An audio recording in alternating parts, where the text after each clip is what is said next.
Madden holiday is here and we will play all night.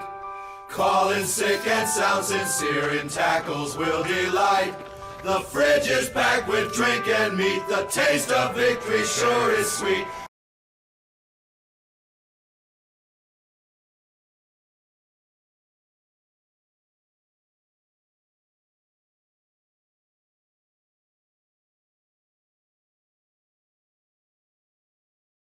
So, due to timing reasons, I had to start writing this before all the games this weekend concluded. So, I wasn't entirely aware if I was going to have a pretty good week or just an average week. Thanks a lot, Ravens.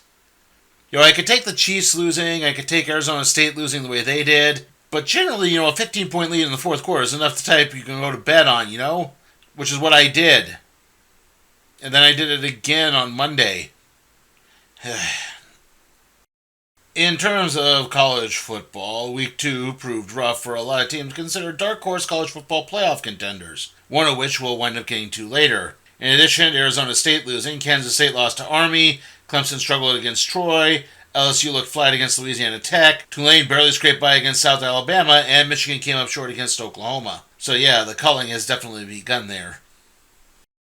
On the plus side, I really nailed Illinois and Duke, Texas State versus UTSA, and of course, Colorado and Delaware, though that last one really wasn't that big a stretch. Pro football-wise, Philadelphia and Dallas turned out to be a much closer game than expected, and of course there was that big rain delay, not to mention the whole spitting incident, which I think is what ultimately affected the Eagles' defense so much. The game in Brazil between the Kansas City Chiefs and Los Angeles Chargers was pretty good, with the Chargers making just the right plays at just the right time. Their defense in particular looked really good, batting down a lot of the balls at the line of scrimmage. The Chiefs were able to kind of stay in the game thanks to utilizing a lot of big plays, none of which were helped by the fact that Xavier Worthy got injured very early on. Now again, I was writing a lot of this before the Vikings game concluded, so I actually didn't know what was going to happen, and it wasn't looking good for the Vikings at the time. Caleb Williams just scored on a touchdown run. They were driving down the field, but they weren't exactly doing much. In fact, they didn't really do much the first 3 quarters of the game, but ultimately wound up pulling it out in the end, in a way that I pretty much said was going to happen. I said if the Vikings won, it wasn't going to be a blowout by any stretch of the imagination. Elsewhere, the Packers completely dominated the Lions, with Micah Parsons not even really skipping a beat. The Commanders handled the Giants, the Steelers needed a 60-yard field goal to beat the Jets, the Falcons and Browns missed game-winning field goals, and the 49ers got by the Seahawks, but now have lost George Kittle for a number of weeks due to a hamstring injury. Now, a lot of the other games involve teams we're going to be covering, so we'll talk about them a little bit more later.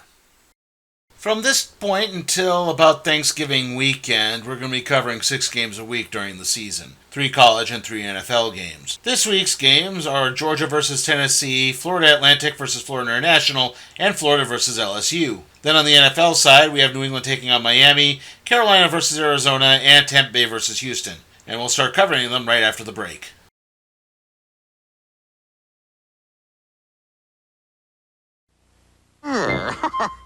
When is a stamp not just a stamp? When it's a real hero, like me. Save a page of new comic strip classic stamps A fine likeness. at your post office or call for a catalog.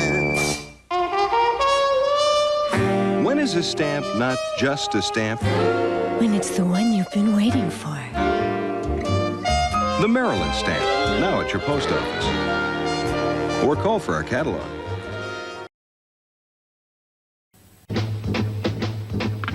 Every once in a blue moon, something new comes along that scrambles your preconceptions and turns out to be a whole new omelet.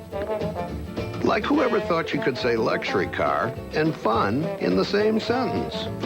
Well, we did. In fact, we said it in one word: Catera, a proud new addition to our luxury family. It's the caddy that zigs. Before his team won the World Series, did you know that George Steinbrenner taped an episode of Seinfeld? So why haven't you seen it? Was someone paid off not to show it? Find out tonight as the Steinbrenner conspiracy unravels on News Channel 4 at 11. Donations paying for a Caribbean vacation for firefighters at 11. Here's the 70 great years on NBC.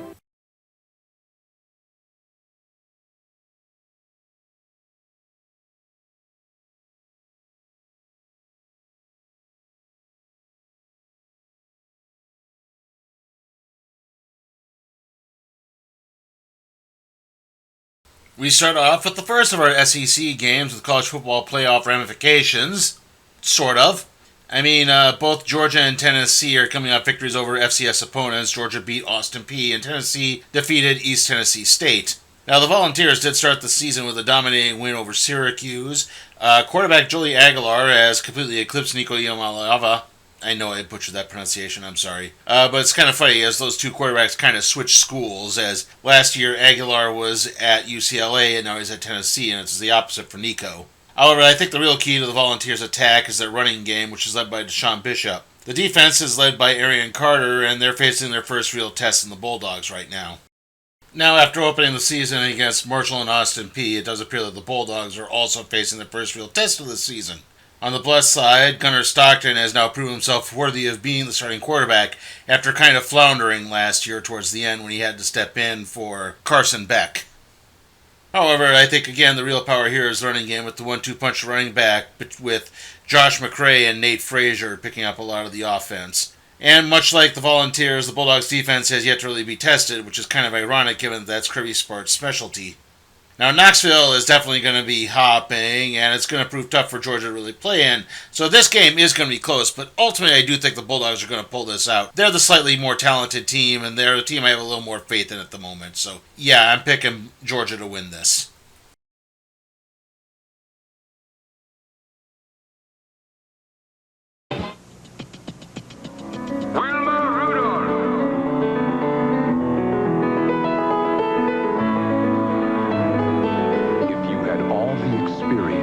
Yesterday, with all the skill and innovation of today, you couldn't lose. USA! Blue Cross and Blue Shield. Carry the caring card. As long as this thing's been going, we've been chasing it. It's an obsession with us. Check. We've gone days without seeing anything. Flying with us again. And there it is right there. You can see its ears and its drum. Come on, Bunny. Come on, baby. Hey, look out there. Look at about 10 o'clock. Hey, stop now! Yeah, over there. It's a woodchuck. Nothing, right? It's a woodchuck, forget it. Sorry. It just keeps going, and therefore you yourself have to keep going and going. The critics love The Mirror. It's a triumph for director Barbra Streisand. The year's best romantic comedy. That wine has made me warm. I can fix that. It's okay. The Mirror has 2 faces, rated PG-13. Opens everywhere tomorrow. They're coming. Split ends are coming. Help head them off with Pantene Pro V Treatment Conditioner. The Pro Vitamin formula helps stop split ends before they start. Pantene Pro V, for hair so healthy it shines. The reinforcements are here.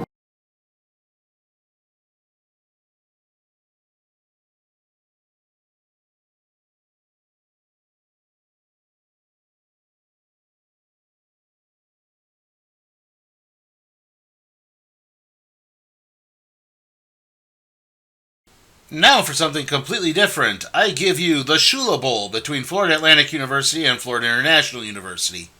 Now, why is it called the Shula Bowl? Well, it's in the Miami area. That's where both the schools are based. And, yeah, other than that, they don't really have any connection to Don Shula whatsoever.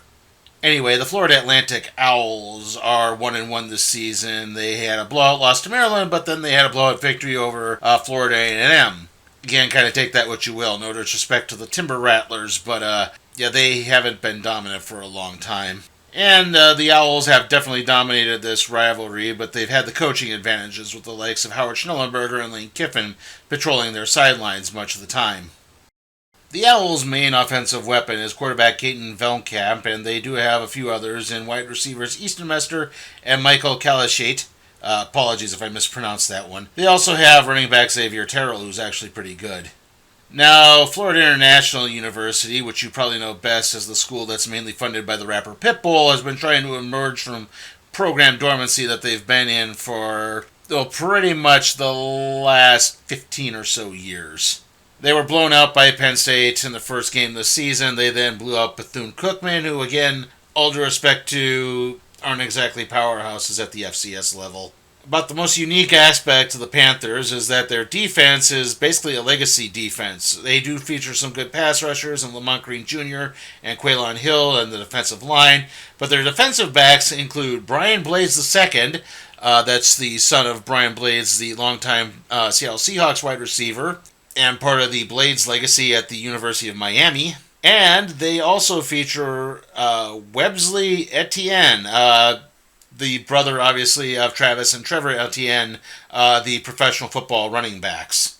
The offense is led by quarterback Keon Jenkins, and he's kind of their main offensive threat. So, again, Florida Atlantic has really dominated this rivalry in recent years. It's not close, and they're probably going to dominate this one anyway. So, as all due respect to Florida International, they're probably going to wind up getting blown out here. The Owls are going to win this one.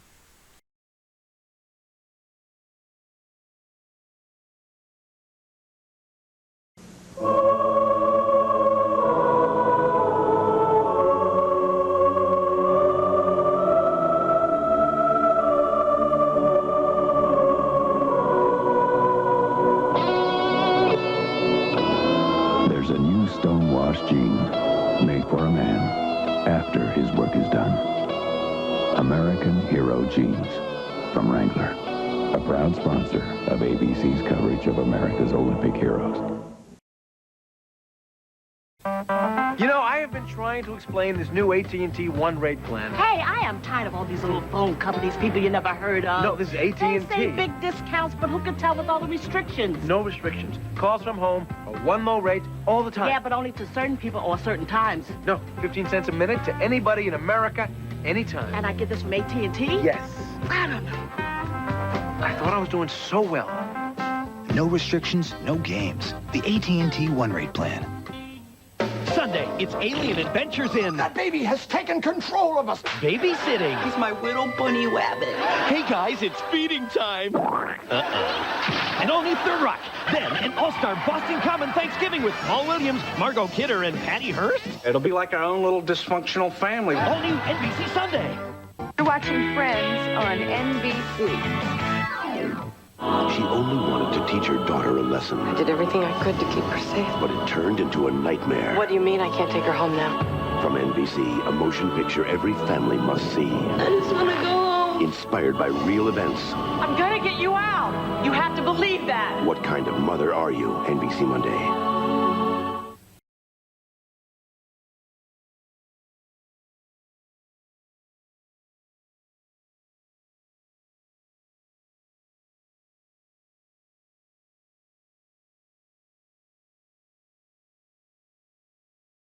Our final college game sees Florida squaring off against LSU in a game that, well, it looked really important until last week, and now, not so much.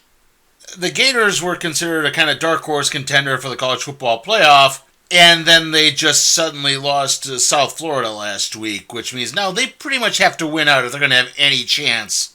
And yeah, it's not looking like that could really happen. DJ Lagaway is a very good quarterback, but right now, again, you have to follow this on Billy Napier. They lost the game to South Florida because of some terrible clock management. They didn't try stopping the clock at all in the final drive just to try to buy even the slightest bit more time to do something towards the end, and it really blew up in their face. And Napier thought his seat was hot last year. Right now, I think it's Carolina Reaper hot. I mean, he's a dead coach walking at this point. Like I said, the Gators were expected to compete for a college football playoff spot, and again, now they pretty much have to win out to have any shot, and that's not likely to happen. If there is any hope, again, Lagway can be a good quarterback, but he is injury prone, and they do have a pretty good running back in Jayden Baugh. But other than that, there's not really much to say about right now. Now, LSU is also expected to contend for a possible college football playoff spot. However, they've actually lived up to expectations. I mean, even with a lackluster performance against Louisiana Tech, they've still looked pretty strong throughout the first 2 weeks of the season. The Tigers are led by quarterback Garrett Nussmeier, who's definitely a leading Heisman candidate right now. But they also feature a pretty strong 1-2 punch at running back with Caden Durham and Harlan Berry. Their wide receiver core includes Marion Brown and Chris Hilton Jr. Let's face it, the Tigers are pretty loaded right now. The Gators were suspicious at best this season, and that was even before the USF lost. they're definitely out of their league right now. I'm going to guess LSU is going to win this one handily, probably by even more than 20 points. So, yeah, the Tigers are going to win this.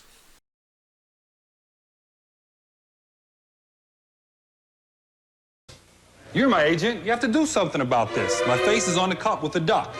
Well, I'm allergic to ducks. Well, what about Bugs Bunny? He's cool. What? Emmitt Smith has bugs? He's just a running back. Now at McDonald's, get a free Looney Plays to-go cup when you supersize any extra value meal. The NFL's Emmitt Smith with Bugs, Barry Sanders with Taz, Bledsoe with Wiley, and Marino with Daffy on new to-go cups. How'd I get on a McDonald's cup with Marino? Some agent. I'm allergic to dolphins. Have you had your break today?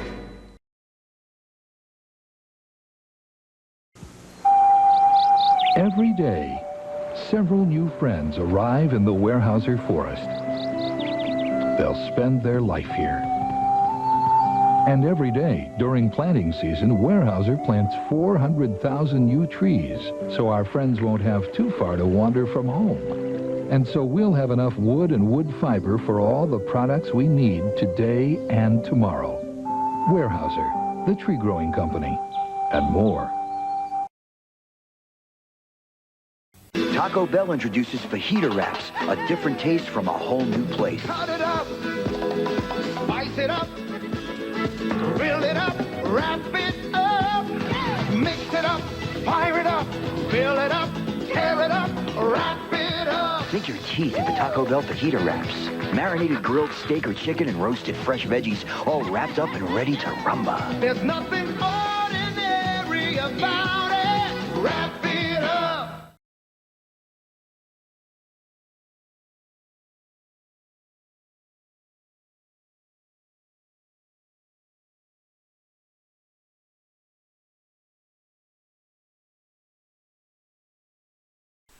Our NFL coverage starts with two big question marks, sort of. I mean, the Patriots were expected to really improve this season, and they did look pretty strong against the Raiders at times, but ultimately still kind of got dominated by them. Drake May still needs some stability around him for the offense to work. Like, the running game was pretty good, but his passing attack still leaves a lot to be desired. The defense played well, but ultimately wound up getting overworked against the Raiders. That's why they lost so handily there. The offense needs to really kind of start putting up points. I don't think they can start... They're not going to win games scoring only 10 points. They're going to need to do well a lot more. The Dolphins had pretty much no expectations going into this year. Their defense was almost entirely stripped of talent. Tua appears to have hit his limit. As I'm recording this, Tyreek Hill just got into more legal trouble, not to mention he's at beef with the management, and that's affected the rest of the team, apparently. And, I thought if they had any chance this season, they would have had to have beaten the Colts, a team they were probably better than on paper, and yeah, they got blown out. I don't really expect Miami to improve that much. New England should play at least a little bit better, given the Dolphins' defense, but they're still going to need to put up points. This thing's going to probably be a really low-scoring affair. I'm thinking it's going to be like 17-10, but yeah, New England is going to win this one.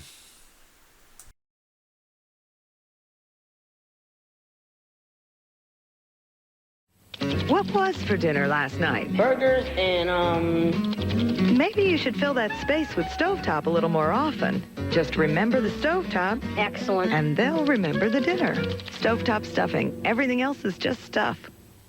Think about this. A hair color that's a cream. A nurturing cream rich in moisture. Excellence doesn't drip, it even protects, and it really covers gray.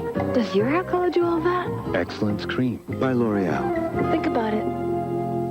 We like Neil Smith mean, so we get his mother-in-law to call him Collect before each game without using 1-800-COLLECT.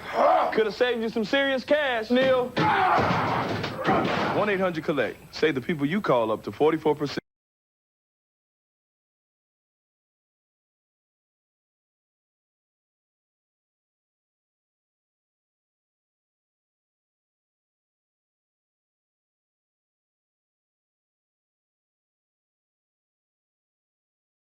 Our next matchup is the Carolina Panthers taking on the Arizona Cardinals, two teams that it's really hard to get a handle on. The Panthers were expected to take kind of a big step this year. They made some real improvements towards the end of last year. They were playing really well. So, again, they thought they were continuing the improvements, and they came out really flat against Jacksonville. Now, granted, there was a big rain delay in the middle of it that was like an hour and a half to 2 hours long, so I don't know how much that may have affected things, but the offense was definitely spinning its wheels against the Jaguars. Now, the Cardinals, on the other hand, they were kind of thought of as a dark horse playoff contender on the verge of a real breakthrough. I mean, people have been saying that for the last few years. It's thought that they could really start to do something, and they did all right against the Saints, but they really kind of struggled towards the end. They almost blew the lead. The Saints were in the game right up until the very end. That they had driven down the Saints had driven down the field and gotten into the red zone.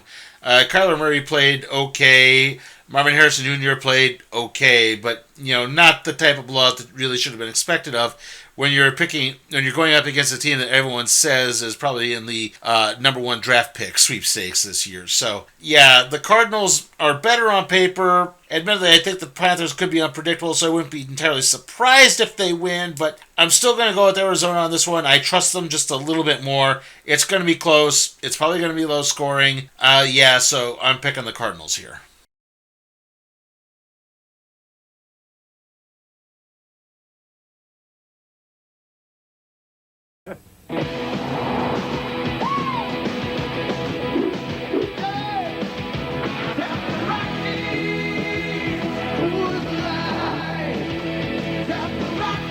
Coors Light, the silver bullet. It's shipped cold to tap the clean taste of the Rockies. Good boy. The new Coors Light wide mouth can is here with a giant opening for a smoother pour. Millions await the fate of a 10-day-old girl. All around her, lives change. Kid's been down for 20 minutes. Without Nicole. His brain is mush. NBC Tonight, the one thing you'll be talking about tomorrow. An all-new ER. Our engineers gave it the largest interior in its class. They made room for the biggest engine available and specified the longest wheelbase. But here's a surprise. It turns in a smaller circle than ever before, which makes the all-new Dodge Dakota just as nimble as the people who created it. The new Dodge Dakota. It's full of surprises.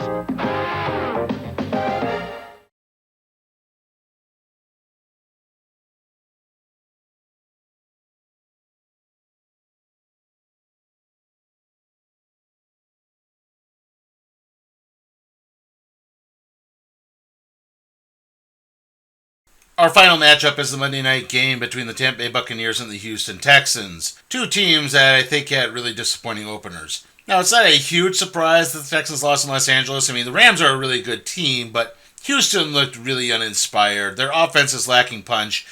Joe Mixon is injured. He's out the first 4 games with a foot injury. Nick Chubb didn't really seem to pan out very well. The Texans' offensive line is kind of non-existent. They really don't have much of a passing game, as Nico Collins is really their only wide receiver right now. And I think there's just too much expectations being put on C.J. Stroud's shoulders for him to truly excel.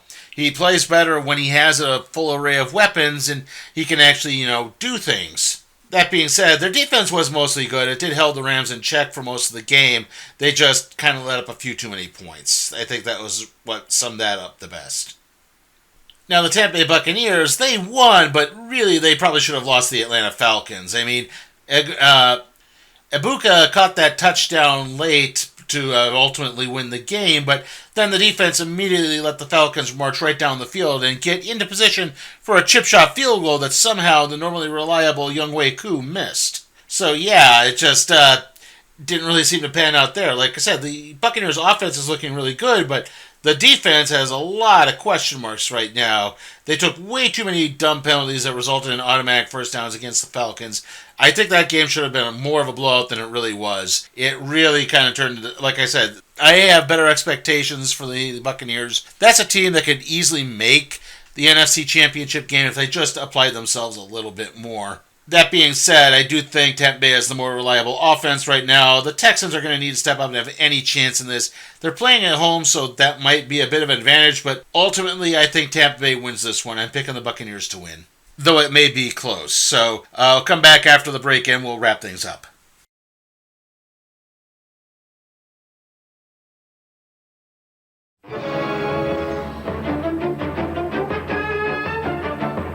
Very bad dog.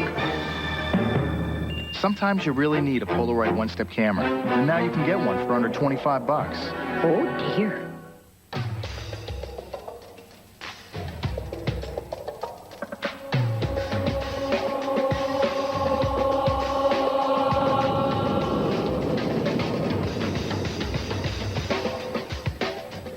NBC Next. It's out with the old Susan. My tongue's not even pierced.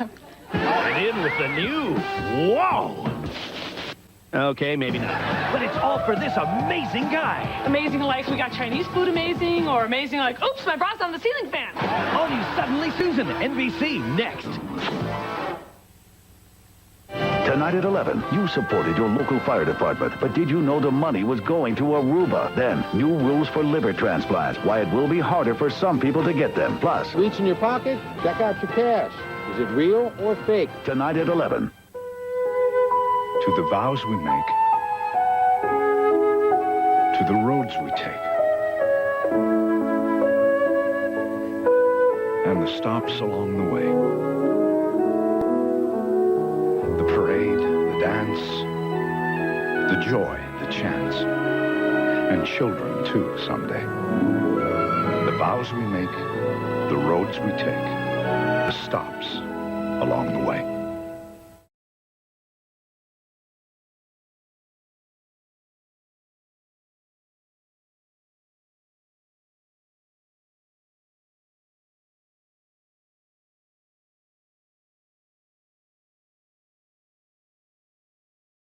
Okay, so to wrap things up, I like Georgia over Tennessee, Florida Atlantic over Florida International, and LSU over Florida. Then on the NFL side, I like New England over Miami, Arizona over Carolina, and Tampa Bay over Houston.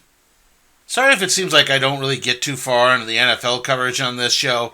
I don't mean to be so quick, but sometimes I think it's because with the college stuff, I can get more into the pageantry and the tradition and the little factoids that are really fun, while NFL, it's more off-the-field stuff and, maybe team drama, for lack of a better term, that can sometimes just not be very interesting or not really worth talking about in some cases, because I do think some private stuff should remain private. But who really knows? Maybe it's just a different thing altogether.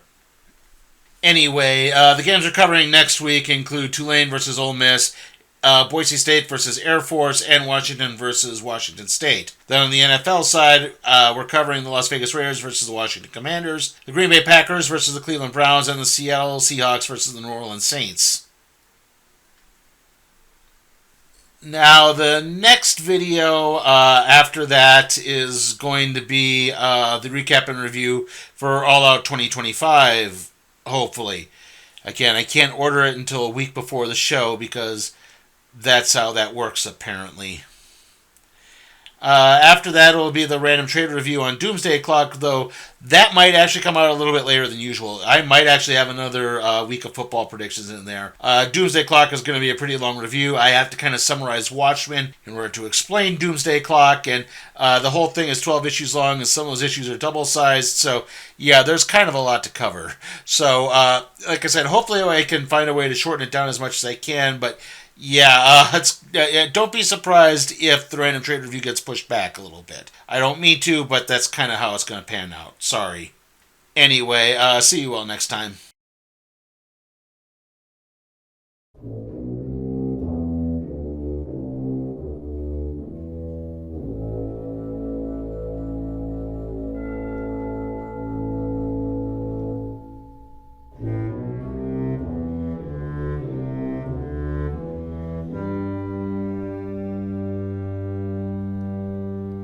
Hey guys, remember that you can support my work at patreon.com/sleepytimeforcat productions, or just click the link in the description.